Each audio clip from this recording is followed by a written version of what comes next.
भावलपुर से good morning, सुबह बखैर सब भाइयों को, दोस्तों को। हुजूर वाला, आज ज़राअत में एक छोटी सी बात आपको बताना चाहता हूँ कि असल कामयाबी किस तरफ है। अब मुमकिन है कि मेरी गुफ्तगू आम फहम ना हो, एक आम काश्तकार इसको ना समझ सके, किसान। ताहम जो लोग इसको सुने, उनके जानने वाले दोस्त रिश्तेदार काश्तकार हैं, गरीब किसान हैं, किसी लैंग्वेज में भी हैं, उर्दू, सराइकी, पंजाबी, सिंधी, तो उनको वो एक्सप्लेन कर दें, बता दें। देखें, इल्म इसी तरह बांट के फैलता है, बढ़ता है। मेरा इल्म भी अल्लाह ताला बढ़ाए, हम दुआ करते हैं रब्बे ज़िदनी इल्मा, और हम ये भी कहते हैं कि अल्लाह ताला हमें नफ़ा देने वाला इल्म दे। आजकल इंफॉर्मेशन मैनेजमेंट की भी बड़ी ज़रूरत होती है। बारक ओबामा को सदर बनना था, तो उसने लोगों को इस काम पे लगाया कि उसको वो ऐसी इन्फॉर्मेशन दें, ऐसी वीडियोस ला के दें, ऐसी ट्रेनिंग कराएं जो सदर बनने के लिए, अमेरिका का सदर बनने के लिए ज़रूरी हो। तो बाकी इन्फॉर्मेशन को हमने स्किप करना होता है। तो आज मैं पार्टिकुलरली फ़ोकस करता हूँ, ये थोड़ी सी साइंस है, थोड़ी सी केमिस्ट्री है, थोड़ी सी बायोलॉजी है ज़राअत में, जिसको हम तब्दील करना चाहते हैं। हमारी कोशिश है कि हम केमिस्ट्री ख़त्म करें, ज़राअत से, ज़मीन से, मट्टी से। केमिस्ट्री की जगह हम बायोलॉजी लेके आएँ, इल्म हयातियात, इल्म कीमिया को छोड़ दें। कीमियागरी की हमें ज़रूरत नहीं है मट्टी के लिए, उसका बड़ा सत्यानाश होता है, उसकी जो कुदरती हयात है वो मर जाती है उल्टा। मैं कल गया महकमा ज़राअत में, मैं एक साहब से मिला, तो उन्होंने मुझे बड़ी अच्छी इन्फॉर्मेशन दी कि यूरिया के अंदर क्या चीज़ है, DAP के अंदर क्या चीज़ है, नाइट्रोजन कैसे लेता है पौधा, आगे जाके बिल्कुल बायोलॉजिकल प्रोसेस होता पौधे के अंदर। लेकिन इख्तलाफी नुक्ता ये है कि एक दफ़ा तो हम सॉल्ट्स को ज़मीन में डाल देते हैं, जब सॉल्ट्स ज़मीन में चले गए फिर क्या होगा, आपका केंचुआ मर जाता है, एटलीस्ट माइक्रोब्स भी ख़त्म होते हैं, ज़मीन मुर्दा हो जाती है। ज़मीन की बायोलॉजी को ज़िंदा रखना है, माइक्रोबायोलॉजी को, ये बड़ा ज़रूरी है। तो बायोलॉजी को ज़िंदा रखने के लिए हमें केमिस्ट्री वहाँ से हटानी पड़ेगी। ये नुक्ता है, बड़ी अहम बात समझने वाली है। आप लोग इसको समझें अपनी अपनी ज़ुबान में, अपनी ही फिर साथियों को, जो आपके दोस्त हैं, आपके हम ज़ुबान हैं, उनको समझाएं। वाट एवर द लैंग्वेज इज़, आपकी पश्तो ज़ुबान है, सिंधी है, बलोची है, ब्राहवी है, जो भी है। पाकिस्तान में 20-25 ज़ुबानें जो बोली जाती हैं, एटलीस्ट 16। तो ये मेरी आवाज़ वहाँ तक पहुँचाएँ, उन्हें बताएं कि हमने ज़मीन के अंदर केमिस्ट्री को रिप्लेस करना है बायोलॉजी से। जब बायोलॉजी ज़िंदा हो जाएगी, समझो ज़मीन ज़िंदा होगी, हमें सबसे पहले मट्टी को उगाने की ज़रूरत पड़ती है। मैंने कहीं स्टेटस लगाया था कि पहले मट्टी को उगाते हैं, उसके बाद पौधों को उगाते हैं। तो मेरे साथियों ने इसको पॉजिटिवली क्रिटिसाइज़ किया। उन्होंने कहा कि आप थोड़ा सा एक्सप्लेन भी क्या करें।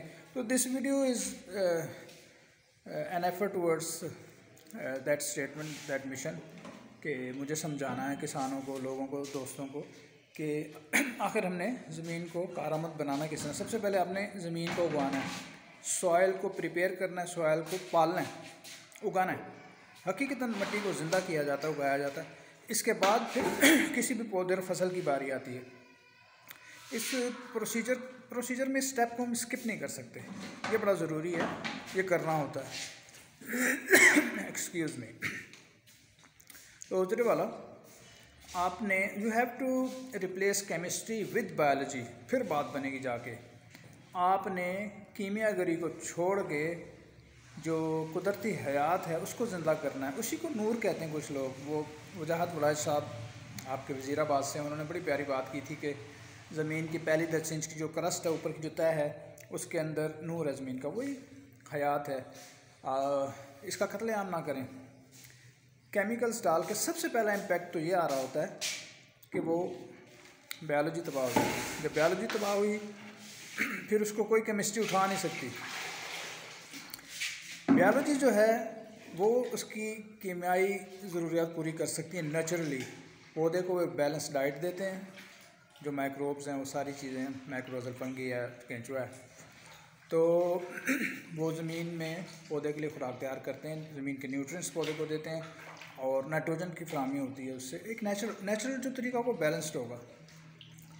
तो आज मेरा ये मौजू था, मैं आपको बताऊं कि हमने करना क्या है हकीकतन, ज़मीन की केमिस्ट्री को ख़त्म करके उसको बायोलॉजी से रिप्लेस करना है। बायोलॉजी को ज़िंदा करना है, समझे आपने मिट्टी को ज़िंदा कर लिया, फिर आपकी सारी चीज़ें ठीक होना शुरू हो जाती हैं। फिर एक नुक्ता और मैं यहाँ पे बताना चाहूँगा कि कलर होने की वजूहत दो हैं। एक तो ज़मीन ही इस तरह की होती है, नीचे से कैपिलरी एक्शन से सॉल्ट्स और पानी वो चीज़ें आ रही होती हैं। सेकेंडली, किसान भाई जो हैं ट्यूबवेल बोर करने के बाद उसका टेस्ट नहीं करवाते। जो ज़राअत एक्सटेंशन प्रोग्राम है, एग्रीकल्चर एक्सटेंशन प्रोग्राम या तोसीही प्रोग्राम जिसे कहते हैं, उनसे नहीं रवाबित रखते, पब्लिक रिलेशन वाले ऑफिसर से नहीं गपशप लगाते, नहीं पूछते, पानी को टेस्ट नहीं करवाते। दे स्टार्ट इरिगेटिंग इट, वो इसको पानी लगाना शुरू कर देते ज़मीन को। देखें, जो एवेपोरेट होता है पानी वो प्योर पानी होता है, डिस्टिल वाटर कह लीजिए आप। सॉल्ट सारे बैठ जाते हैं, वो ज़मीन में रहते हैं, काला कलर भी होता है, वाइट भी होता है, तो ये दोनों ज़मीन को ख़राब करने का बायस बनते हैं।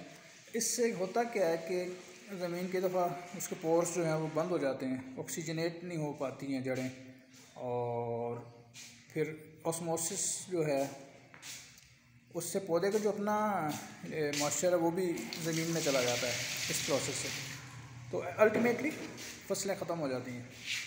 तो ये थोड़ी सी साइंस है उसकी, ज़मीन की, सॉल्ट्स की, कलर हो जाने की।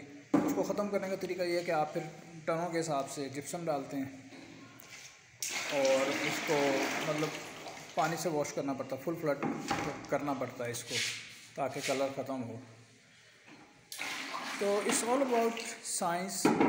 ये साइंस होती है, अल्लाह ने इंसान को इल्म दिया है, जहन दिया है, अकल दिया है, अलूम दिए हैं, तो उनका मुनासिब इस्तेमाल करना चाहिए, बड़ा ज़रूरी है, ताकि काशकार इस चीज़ को समझें कि पानी हमने गुड क्वालिटी पानी लगाना होता है। कोशिश करें, ट्राई योर बेस्ट। अगर ये नहीं है तो कम अज़ कम ज़मीन को पायदार कुदरती निज़ाम काश्तकारी पे ले आएँ। इस तरह करने से भी एक तो बायोलॉजी चल पड़ती है और पीएच न्यूट्रल नॉर्मलाइज होना शुरू हो जाता है। ये बड़ी प्यारी बात है, जब आप नेचर को अपना काम करने देते हैं तो फिर वहाँ पे अच्छी चीज़ें होना शुरू हो जाती हैं।